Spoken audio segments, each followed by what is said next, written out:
जय श्री रघुवंश। सदगुरुदेव के चरणों में दंडवत प्रणाम। महाराज जी, उस दिन यह सुनकर कि आपने मुझे विदेश जाने की अनुमति दी थी, मेरे हट करने पर न किया गया। इस विषय पर अज्ञानता के कारण मेरे मन में बहुत गिलानी हुई। यह सोचकर कि मेरे कारण आपको कष्ट हुआ, मेरे चित्त में अशांति व उदासीनता छा गई। मैं अपनी इस अज्ञानता के लिए आपसे हाथ जोड़कर क्षमा प्रार्थना करता हूँ। कृपया मेरा मार्गदर्शन भी करें। हाँ, देखो इसमें खास बात यह है कि जिससे अपनापन संत महात्मा जब प्रकट करते हैं उसको अपने प्राण प्यारे प्रभु से मिला देते हैं। ये उनका स्वभाव होता है। नारद सिख जे सुनहि नर नारी, अवश्य भवंत जी होय भिखारी, आप सरिस चाहे सब कीना। इस संतों का स्वभाव होता है।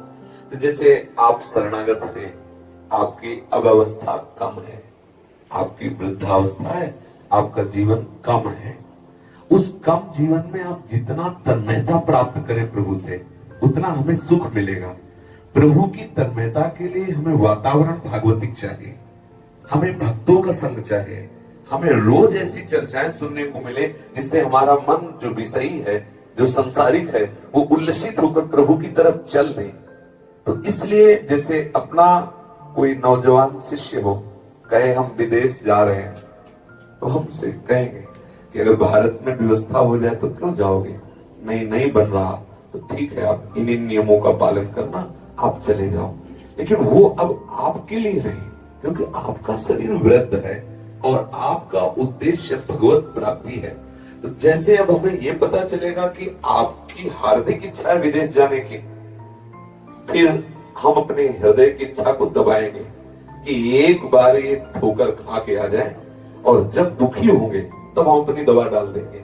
जैसे चित्रकेतु बड़े धर्मात्मा राजा थे और उनके 1 करोड़ रानियां थी, एक भी संतान नहीं थी। वो इस बात में दुखी रहते हैं। तो अंगिरा जी और देवर्षि नारद उनको उपदेश देने के लिए गए। जब गए तो चरण पकड़ के रोने लगे कि मुझे पुत्र चाहिए, उपदेश नहीं। तो मुस्कुरा दे कि देखो हम इनको विशुद्ध भगवत मार्ग देने आए, लेकिन ये पुत्र आसक्त है, चलो। तो उन्होंने कहा हम आशीर्वाद देते हैं, तुम्हारे पुत्र होगा, लेकिन उससे हर्ष और शोक दोनों की प्राप्ति होगी। अब वो ये समझ नहीं पाए कि हर्ष शोक से क्या मतलब, वो तो केवल पुत्र प्राप्ति होगी ये बात सुना। महारानी कृतद्युति गर्भवती हुई, पुत्र हुआ, बड़ा आनंद छा गया। अन्य रानियों के हृदय में जलन हुई कि अब राजा को जब राजकाज से समय मिलता सीधे कृतद्युति के महल में जाते। तो उन्होंने कहा हम रानियों से विलग करने वाला ये बालक ही है, ये ना होता तो राजा हम सबसे मिलते। तो सबने और छोटा सा बच्चा जहर जाते ही मर गया। अब वो बहुत माथा पीट पीट के रो रहे थे। फिर देवर्षि नारद जी और अंगिरा जी आए। अब वो बहुत दुखी, उन्होंने कहा कृपा करो, अब उपदेश दो, क्योंकि मेरे प्राण मोह के कारण छटपटा रहे हैं, मैं उस बच्चे के बिना नहीं जी सकता। ऐसा राग प्रकट हो गया। तो उनका रुको, अभी बुला रहे हैं। आकर्षण किया उस जीवात्मा को, कहा देखो तुम्हारे माता पिता विकल हो रहे हैं, तुम आओ इनके पास मिलो।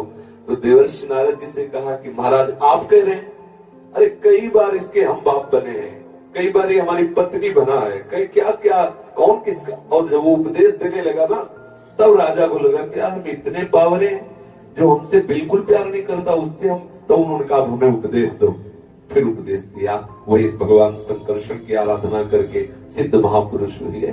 थोड़ा अपराध बना तो फिर वृत्तासुर के रूप में प्रकट हुए।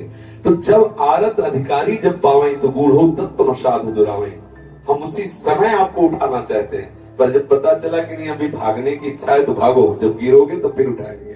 तो इसलिए अगर वास्तविक बात है, संतों से अगर आज्ञा लेनी है तो ऐसे लेनी चाहिए कि देखो हमारी इच्छाओं का कोई आदर नहीं है, हमारा मन कह रहा है विदेश जाने के लिए, आप बिल्कुल सहर्ष बोलिए, यदि उचित हो तो जाए, नहीं तो बिल्कुल नहीं जाएंगे, हम आपकी इच्छा में ही राजे। वो जो निर्णय होगा वो बहुत बढ़िया होगा। अब यहाँ से हमें ये सुनने को मिला कि आप ऐसा कह रहे कि यदि एक बार जाने को मिले तो मैं दोबारा जीवन में नहीं जाऊंगा, पर एक बार सबको संतुष्ट कराऊं। ठीक है, चलिए, ये था। और उसमें असंतुष्ट होने को आपको अब नहीं है, जो था वो सब बराबर हो गया। अब भगवत मार्ग में प्रसन्नता पूर्वक चलिए, थोड़ा विचार करते रहिए कि कभी भी प्राण निकल सकते हैं, ये बात ध्यान रखिएगा, कभी भी प्राण निकल सकते हैं। ये मायाकृत भाई बंधु पुत्र पुत्री आदि जो है, ये सब भगवान का श्रृंगार है सृष्टि का, ये ऐसे ही चलता रहता है। आपको जाना है, जहां जाना है वहां के लिए तैयारी कर लो। आपको ठाकुर जी के पास जाना है और उस जाने के लिए पहले ये सब जितनी दुकान है ये सब हटा दो, एकमात्र लक्ष्य रखो श्री कृष्ण प्राप्ति, हर समय भगवत स्मरण। किसी का भी फोन आवे तो आप यही बोलो कि अभी तक ये शरीर आपका पिता रहा, आपका रिश्ते नातेदार रहा, अब ये शरीर, ये प्राण, ये मन प्रभु के चरणों में समर्पित है। अब आप जियो या मरो, ना हम आपके लायक रहे ना आप हमारे लायक रहे। हम वृंदावन को अपना जीवन दे चुके हैं, अब इस जीवन का लक्ष्य होगा श्री कृष्ण भजन, श्री कृष्ण भक्तों का संग और श्री कृष्ण के लिए प्राण त्यागना। अब हमारा ये लक्ष्य। सबको जब ऐसा उत्तर दोगे ना तो अपने आप सब आपसे अलग हो जाएंगे और आप श्री कृष्ण के चरणों का अनन्य भाव लेकर आगे बढ़ जाएंगे। भगवान कहते हैं अभ्यास योग युक्त चेतसा नाम कामना, ऐसा अभ्यास करो कि आपका चित्त कहीं जाए ना।